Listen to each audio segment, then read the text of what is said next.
Hello दोस्तों, welcome to software engineering channel.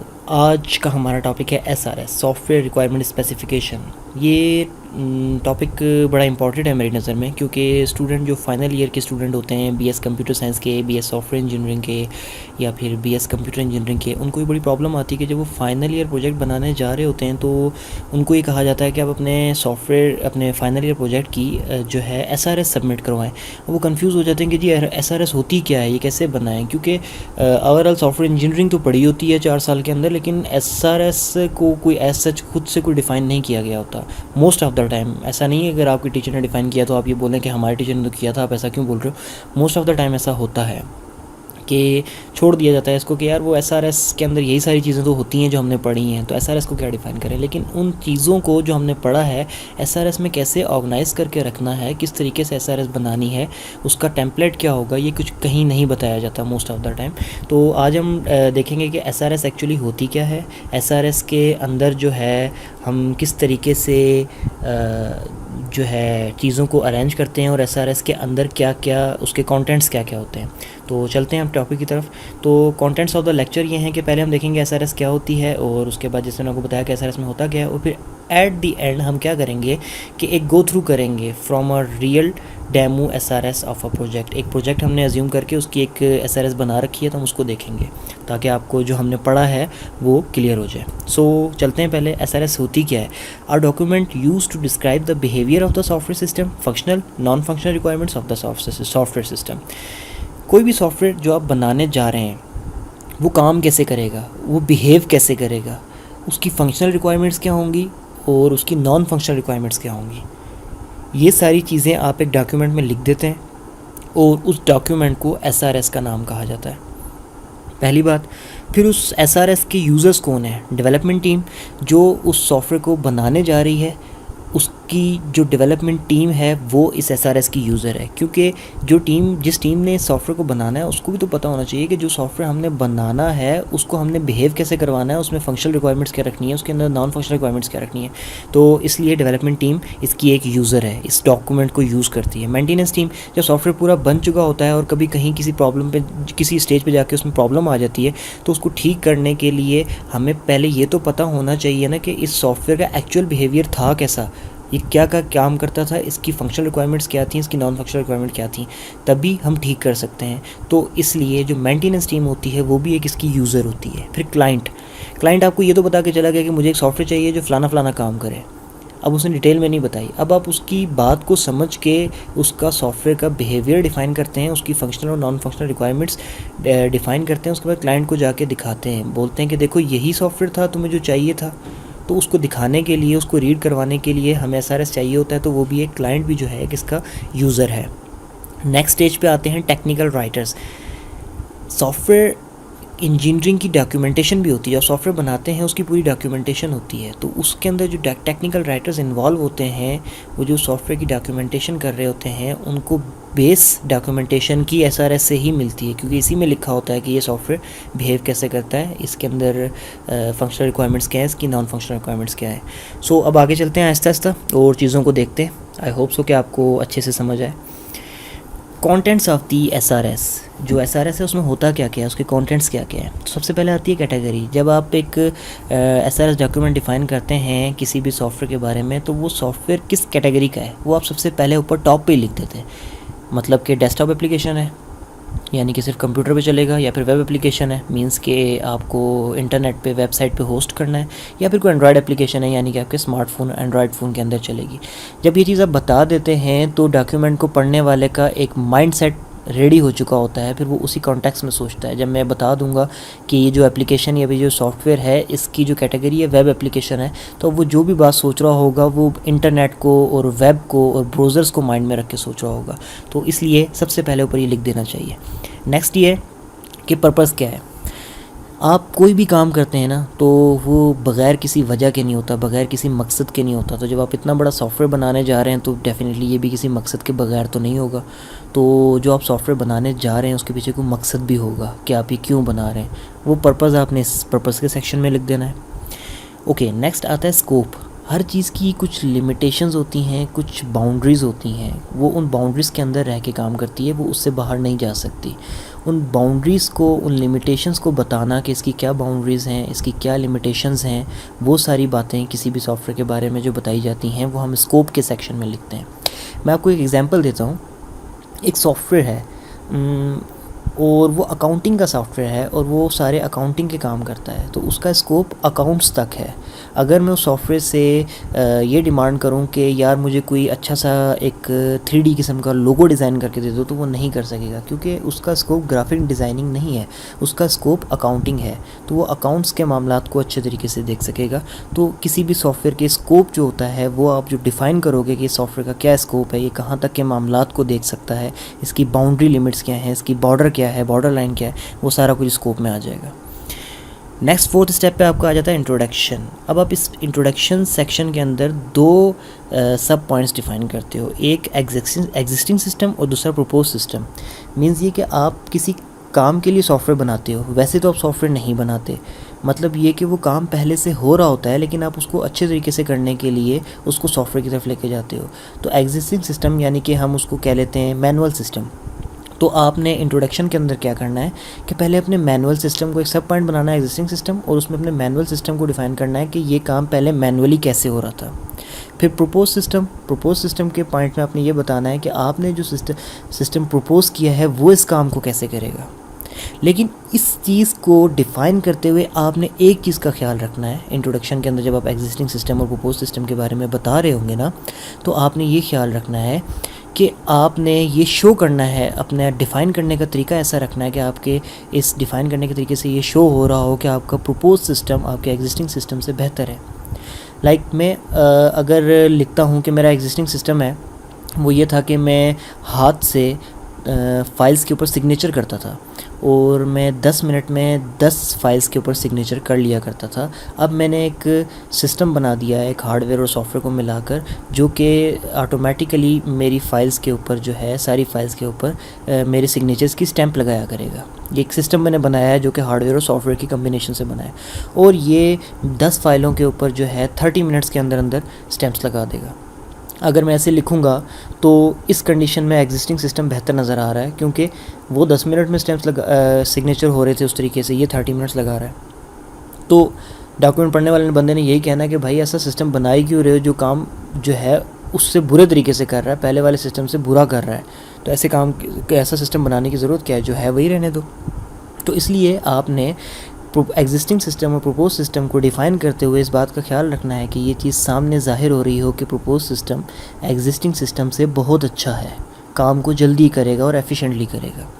Next चलते हैं, 5 नंबर पे आ जाता है एडवांटेजेस। आपका जो सॉफ्टवेयर आप बनाने जा रहे हो उसका कोई मकसद है, और जब मकसद के पीछे कुछ फ़ायदे भी छुपे होते हैं। मतलब मुझे अगर सॉफ्टवेयर बनाने का माइंड में आएगा तो उसके पीछे मेरे को फ़ायदे होंगे कि यार मैं ये सॉफ्टवेयर बना लेता हूँ, उस सॉफ्टवेयर को बनाने से मुझे ये भी फ़ायदा होगा, ये भी फ़ायदा होगा, ये भी फ़ायदा होगा, ऐसी कहीं मेरे माइंड में सोच चल रही होगी। तो वो जो फ़ायदे आपके माइंड में हैं उस सॉफ्टवेयर को लेके जो आप बनाने जा रहे हो, वो जो एडवांटेजेस आपके माइंड में हैं, वो आपने एडवांटेजेस अपने 5th सेक्शन यानी कि एडवांटेजेस के सेक्शन में डिफ़ाइन करने हैं। अब इस एडवांटेजेस को डिफ़ाइन करते हुए एक बात का ख्याल रखना है जो कि एक ब्रैकेट में लिखा हुआ है, इन एवरी पर्सपेक्टिव, 0.5 के आगे ब्रैकेट में लिखा हुआ है in every perspective. Every perspective मतलब ये कि फ़र्ज़ करें एक सॉफ्टवेयर है, एक लर्निंग मैनेजमेंट सिस्टम है जिसको स्टूडेंट्स भी यूज़ करते हैं, किसी कॉलेज का लर्निंग मैनेजमेंट सिस्टम है, उसको स्टूडेंट भी यूज़ करते हैं, उसको टीचर भी यूज़ करते हैं। अब उसके फ़ायदे हमने टीचर के पर्सपेक्टिव में भी लिखने हैं कि टीचर को क्या फ़ायदा है, स्टूडेंट के पर्सपेक्टिव में भी लिखने हैं कि स्टूडेंट को क्या फ़ायदा है। ये बात क्लियर हो गई आपको। उससे आगे 6th और 7th पॉइंट पे आपने फंक्शनल रिक्वायरमेंट्स को डिफ़ाइन करना है सिस्टम की, और नॉन फंक्शनल रिक्वायरमेंट्स को डिफ़ाइन करना है। अब मैं यहाँ पर इस स्टेज पर नॉन फंक्शनल और फंक्शनल रिक्वायरमेंट्स क्या होती हैं मैं दोबारा नहीं बताऊँगा, इसके ऊपर मैं एक बहुत डिटेल वीडियो ऑलरेडी बना चुका हूँ, उसका लिंक स्लाइड में आपको नज़र आ रहा होगा। काइंडली आप वो लिंक फॉलो करें और जाकर उस वीडियो को देख लें और आपको समझ आ जाएगी कि फंक्शनल और नॉन फंक्शनल रिक्वायरमेंट्स क्या होती हैं। और ये स्लाइड्स का PDF वर्जन में डिस्क्रिप्शन में डाउनलोड लिंक दे दूँगा, तो वहाँ से आप ये स्लाइड्स भी उठा सकते हैं। नेक्स्ट 8 नंबर पे आता है software tools. Mention the software tools which will involve in all the development process. आप सॉफ्टवेयर बनाने जा रहे हैं तो डेफिनेटली वैसे तो नहीं बन जाएगा, आप कुछ टूल्स यूज़ करेंगे। लेट्स सपोज मैं अगर ASP ASP.NET यूज़ करके कोई वेब एप्लीकेशन बना रहा हूँ तो मुझे विजुअल स्टूडियो की ज़रूरत पड़ेगी, मुझे SQL सर्वर की ज़रूरत पड़ेगी, और फ्रंट एंड डिज़ाइन करने के लिए HTML एडिटर वगैरह की किसी की ज़रूरत पड़ेगी। तो सारी चीज़ों की ज़रूरत पड़ेगी। तो वो जो सॉफ्टवेयर टूल्स जो आपको रिक्वायर्ड हैं किसी भी सॉफ्टवेयर को बनाने के लिए, वो आप सॉफ्टवेयर टूल्स के सेक्शन में लिख दो। डिप्लॉयमेंट का सेक्शन, जब आप सॉफ्टवेयर बना चुकते हो तो क्लाइंट के पीसी पे जाके इसको इंस्टॉल करते हो। तो इंस्टॉल करने के लिए और सॉफ्टवेयर को चलाने के लिए वहाँ पर भी कुछ सॉफ्टवेयर चाहिए होते हैं, जैसे कि डेटाबेस है तो SQL सर्वर चाहिए होगा। इसी तरीके से डिप्लॉयमेंट के टाइम यानी क्लाइंट के पीसी पे सॉफ्टवेयर को चलाने के लिए जो जो चीज़ें रिक्वायर्ड है ना, वो आप सारी डिप्लॉयमेंट के सेक्शन में लिखते हो। अब उसमें क्या क्या चीज़ें आ जाती हैं कि आपको ऑपरेटिंग सिस्टम क्या चाहिए, उस ऑपरेटिंग सिस्टम पे सॉफ्टवेयर कौन से चाहिए, और अगर आपका सॉफ्टवेयर चलने के लिए हैवी है तो उसको चलने के लिए रैम प्रोसेसर कितना चाहिए क्लाइंट के पीसी के ऊपर। ये सारी चीज़ें आप डिप्लॉयमेंट के सेक्शन में लिख देते हो। उसके बाद आता है हार्डवेयर स्पेसिफिकेशन। ठीक है, अब हार्डवेयर स्पेसिफिकेशन क्या है? The hardware required to develop this system. अब ये कौन सा हार्डवेयर है? आप सॉफ्टवेयर बनाने जा रहे हो ना, तो सॉफ्टवेयर बनाने के लिए अगर हैवी सॉफ्टवेयर है तो उसके लिए आपको कोई हैवी किस्म का सिस्टम भी चाहिए होगा। आपने यहाँ पे ये डिफ़ाइन करना है कि मुझे ये सॉफ्टवेयर डेवलप करने के लिए एक कंप्यूटर चाहिए, और उस कंप्यूटर में आपको देखना ये है कि कितना रैम वाला कंप्यूटर वो होना चाहिए, कितनी हार्ड डिस्क वाला कंप्यूटर वो होना चाहिए, और कितने प्रोसेसर वाला। तो ये सारी जो आपकी रिक्वायरमेंट होंगी ये आपने हार्डवेयर स्पेसिफिकेशन में लिखनी है। 2-3 चीज़ें मैं आपके सामने यहाँ रिपीट कर दूँ। सॉफ्टवेयर टूल्स में आपने वो सॉफ्टवेयर लिखने हैं जो आपको सॉफ्टवेयर बनाने के लिए चाहिए। हार्डवेयर स्पेसिफिकेशन में आपने वो हार्डवेयर लिखना है, जैसे कि रैम प्रोसेसर, वो सारा हार्डवेयर जो कि सॉफ्टवेयर डेवलप करने के लिए चाहिए। और डिप्लॉयमेंट जो है वो कस्टमर के पॉइंट ऑफ व्यू से है। डिप्लॉयमेंट में आपने वो हार्डवेयर और वो सॉफ्टवेयर दोनों चीज़ें लिख देनी है जो कि आपके सॉफ्टवेयर को कस्टमर के पीसी पे चलाने के लिए रिक्वायर्ड है। अब 11 पॉइंट पे आते हैं गैंट चार्ट। गैंट चार्ट क्या होता है? ये एक चार्ट है जो कि आप शो करने के लिए यूज़ करते हो कि आपका ये पूरा प्रोजेक्ट बनने में कितना टाइम लगेगा। आप अपने प्रोजेक्ट का स्केड्यूल रिप्रेजेंट करते हो, तो वो गैंट चार्ट से होता है। ये ऑप्शनल है, आप SRS में रखें या ना रखें, ये आपकी मर्ज़ी है। और मोस्टली ऐसा होता है कि प्रोजेक्ट का जो प्रपोजल होता है उसके अंदर गैंट चार्ट को इंक्लूड कर दिया जाता है, तो SRS के अंदर नहीं रखा जाता। अगर आप रख भी लें तो कोई ऐसा मसला नहीं है। गैंट चार्ट कैसे बनाते हैं ये भी एक अलग वीडियो में ऑलरेडी कवर्ड है, वो वीडियो का लिंक जो है स्लाइड में आपको नज़र आ रहा होगा, काइंडली वो देख लीजिएगा। तो ये सारी चीज़ें हैं जो कि SRS में होती हैं। अब आपको थ्योरेटिकल तो पता चल गया, अब हम एक डेमो SRS देखते हैं जो कि मैंने आपको समझाने के लिए बनाई थी, तो उससे आपको चीज़ें और क्लियर हो जाएंगी। ये एक SRS है, प्रोजेक्ट है कोई वर्चुअल क्लासरूम सिस्टम, एक अज्यूम करके डेमो प्रोजेक्ट, उसके लिए मैंने एक SRS बनाई है। कैटेगरी मैंने टॉप पे लिख दी कि वेब एप्लीकेशन है, कि मीन के इंटरनेट पे चलेगा, ब्राउज़र्स के अंदर खुलेगा। उसके बाद मैंने इसका पर्पस बताया कि इसका मकसद क्या है बनाने का। उसके बाद मैंने स्कोप बताया कि कहाँ तक फंक्शनैलिटीज़ प्रोवाइड करेगा। फिर इंट्रोडक्शन के अंदर जाकर मैंने 2 पॉइंट्स रखे, एक तो एग्जिस्टिंग सिस्टम और आगे जाके प्रपोज सिस्टम। एग्जिस्टिंग सिस्टम के अंदर मैंने स्टेप बाय स्टेप ये बता दिया कि ये सिस्टम कैसे पहले काम करता था। प्रपोज सिस्टम के अंदर मैंने ये बता दिया कि जो मैंने सिस्टम बताया है वो किस तरीके से उस काम को परफॉर्म करेगा जो कि मैनुअली उस तरीके से होता था जो मैं ऊपर बता चुका हूँ, और ये किस तरीके से एफिशिएंट हो जाएगा। ये सारी बात प्रपोज सिस्टम में लिख दी। फिर मैंने एडवांटेजेस बताए, इसके फ़ायदे क्या हैं। मैंने आपको एक बात बताई थी कि एडवांटेजेस को आपने हर पर्सपेक्टिव में लिखना है, यानी कि इससे जो जो लोग लिंक हैं उनके बारे में। तो वर्चुअल क्लासरूम को स्टूडेंट्स भी यूज़ करते हैं और टीचर भी यूज़ करते हैं, स्टूडेंट पढ़ने के लिए, टीचर पढ़ाने के लिए। तो मैंने एडवांटेजेस पहले स्टूडेंट के पर्सपेक्टिव में लिखे कि उसको क्या फ़ायदा होगा, फिर मैंने फैकल्टी के पर्सपेक्टिव में लिख दिए। उसके बाद मैंने इसकी फंक्शनल रिक्वायरमेंट्स डिफ़ाइन की, फिर मैंने नॉन फंक्शनल रिक्वायरमेंट्स डिफ़ाइन कर दी। उसके बाद मैंने सॉफ्टवेयर टूल्स लिखे जो कि चाहिए होंगे। फिर मैंने डिप्लॉयमेंट का सारा लिखा कि ऑपरेटिंग सिस्टम चाहिए होगा विंडोज़ 8, लिनक्स या यूनिक्स, यानी कि आपने वेब एप्लीकेशन को कहाँ पे डिप्लॉय करना होता है, किसी सर्वर पे डिप्लॉय करना होता है ना, तो वहाँ पर आपको लिनक्स या यूनिक्स का जो है सर्वर चाहिए होगा डिप्लॉय करने के लिए। मैंने वो लिख दिया सिंपल सा। फिर उसके बाद मैंने हार्डवेयर स्पेसिफिकेशन, यानी कि मेरा सिस्टम जो है ये बनाने के लिए डेवलपर पॉइंट ऑफ व्यू से मुझे क्या हार्डवेयर चाहिए होगा, वो मैंने लिख दिया Intel core i5, RAM 4GB, hard disk 640 terabyte. अब यहाँ पर एक चीज़ मैं आपको छोटी सी बता दूँ, अब आप ये सोच रहे होंगे कि क्या वाकई Core i5 सिस्टम चाहिए, इतना बड़ा सॉफ्टवेयर बन रहा है ये वर्चुअल क्लासरूम सिस्टम, क्या ये Core i3 पे नहीं बन सकता, क्या ये 2 GB रैम पे नहीं बन सकता, क्या ये 100 GB हार्ड डिस्क पे नहीं बन सकता, ये 640 टेराबाइट ही क्यों लिखी है? 640 टेराबाइट बहुत बड़ी मेमोरी होती है, ये मैंने जानबूझ के टेराबाइट लिखा है ताकि आप थोड़ा सा सस्पेंस में चले जाएँ कि इतनी बड़ी मेमोरी क्यों लिखी है। तो जवाब ये है कि आपने हार्डवेयर स्पेसिफिकेशन के अंदर वो स्पेसिफिकेशन लिखनी है। अब मैं आपको जो बात बताने जा रहा हूँ ना, ये है स्टूडेंट के पॉइंट ऑफ व्यू से। जब आप अपना फाइनल ईयर प्रोजेक्ट बनाने जा रहे हो, तो आपने फाइनल ईयर प्रोजेक्ट जब आप बनाने जा रहे हो, तो आप जब SRS सबमिट करवाओगे तो हार्डवेयर स्पेसिफिकेशन के अंदर आप वो स्पेसिफिकेशन लिखोगे जो आपके लैपटॉप की या फिर जो आपके कंप्यूटर की है, जिसको यूज़ करके आपने सॉफ्टवेयर बनाना है। जब आपसे पूछे कोई कि आपने ये क्यों लिखा है, कि Core i5 क्यों लिखा है, क्या Core i3 पे नहीं इसका ये बनाया जा सकता, तो आपके पास एक सॉलिड रीज़न है कि शायद बनाया जा सकता हो, लेकिन मेरे यूज़ में इस वक्त Core i5 है, तो जितने मेरे रिसोर्सेज हैं मैं उन्हीं के ऊपर डिपेंड करके वही बात यहाँ पे लिख रहा हूँ। मैं कोई भी एक्स्ट्रा बात नहीं लिखना चाहता।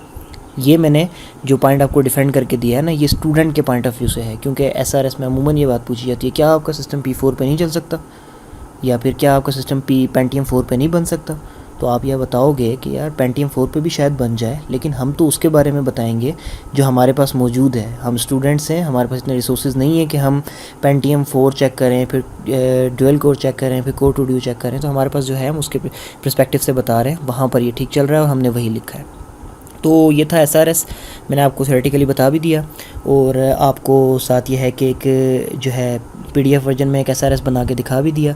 ये स्लाइड्स का PDF वर्जन भी आपको डिस्क्रिप्शन में डाउनलोड लिंक मिल जाएगा वीडियो के, और SRS का जो टेम्पलेट मैंने आपको दिखाया है उसका भी आपको डाउनलोड लिंक मिल जाएगा डिस्क्रिप्शन में, तो डाउनलोड कर लीजिएगा। और अगर इस वीडियो में कोई किसी किस्म की आपको मिस्टेक नज़र आए तो काइंडली बता दीजिएगा, और अगर अच्छी लगे तो काइंडली अपने दोस्तों के साथ, अपने फेलोज़ के साथ भी इस वीडियोस को शेयर करें, और काइंडली चैनल को सब्सक्राइब कर लें। और अगर आप किसी टॉपिक पे रिक्वेस्ट करके वीडियो बनवाना चाहते हैं हमसे, तो किसी भी वीडियो के कमेंट सेक्शन में आप जाके अपना मर्ज़ी का टॉपिक बता सकते हैं। Thank you very much.